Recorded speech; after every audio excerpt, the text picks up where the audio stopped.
Okay, ladies and gentlemen, today I'm going to teach you how to beat this raid, the Lumerus raid. Now, first thing we should keep in mind is you have to be 340 item level in order to be able to enter this raid. You cannot cheese it by going find party and finding somebody with a lower required eye level and then like 302, try joining them and having them launch it. It purely will not launch. You must be 340 item level, so keep that in mind. With that being said, the rewards are good. You can get leap stones and the stones you need, the destruction stones and the guardian stones here in order to actually level your equipment. So this is a tier 1 raid, which will help you get to tier 2. It also, if you look here, skill casting speed plus 5%, which are basically runes you can equip onto your abilities, which will give you bonus effects for those abilities. And this is something you're going to notice all of the raids are dropping these, and as you get into the higher level raids, it will drop better versions of them, etc. So let's talk about him. One thing to keep in mind is he is weak to dark, meaning you can use dark damage in order to do bonus damage effectively to him,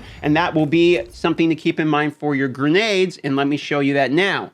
You'll spawn right here in the very bottom of the map. Your grenades you can use, like I said, dark grenades. So if you go and you actually pick a grenade, you can see dark grenade would deal dark damage and decrease the target's defense. So I'm going to open one of these, drag this onto my bar. You can only have one type of a grenade during the fight. However, a flare doesn't count as a grenade, so you can bring that one as well. And you can see he's all the way at the top. So I'm going to keep on the left side, run all the way up here, and then hop across these in order to get to the boss. One thing to keep in mind is if you run out of potions, for instance, let's say I use one here and I have 4 potions now and I want to have 5 instead, or let's just say I completely ran out of potions. You can go back by clicking right there and it will jump and bring you back here, which will refill your potions, your flares, your dark bombs, and your health potions, so keep that in mind. I'm going to run up to the boss up here, and I will see you there. Welcome to the boss. He's very easy. When he does his jump, he's going to do a cone in front of him. He has a swipe attack, just like you saw there,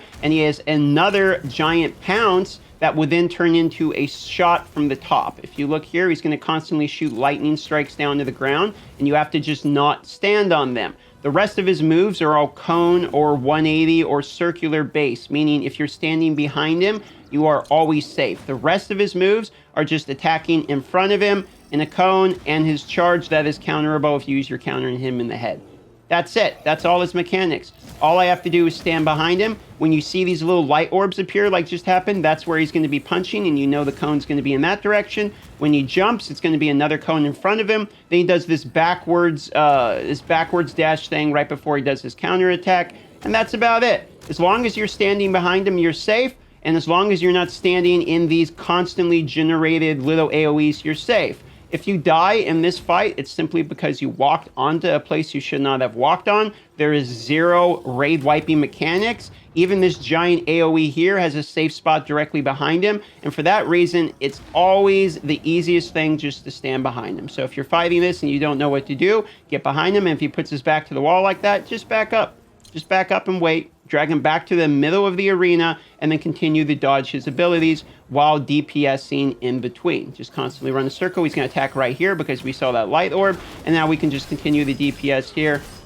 Okay, now I walk behind him again, continue the DPS. Now he has his big disappearing move. So what happens when he does his big disappearing move, okay? He's too low HP, he's mad, he gets invincible, so you're hitting him and it says invincible, and then he teleports in there to spawn the map. So we have to use our flare to find out where he went. Yep, he went all the way down there. So now I'm going to have to run all the way down there, and I'll see you there once again. Here we are back at the boss once again. When you're at the boss the second time, he doesn't change his skill set. It's the same moves. It's more of the same. They might have some ads that spawn, but these are just ads that spawn on the map. They don't have anything to do with the actual mechanic of the boss. And so for that reason, the boss has been fully explained, and I'm just going to go ahead and kill him now. There you go. That is the boss. Congratulations on figuring out and beating him. And I will explain the third one next. So make sure you subscribe and like to see all of the raid videos next, as I'm going to go down the list and just explain all of them. They'll get gradually more complicated as you fight more and more and more of these bosses. That's the point of the game. It's quite fun. Enjoy your time.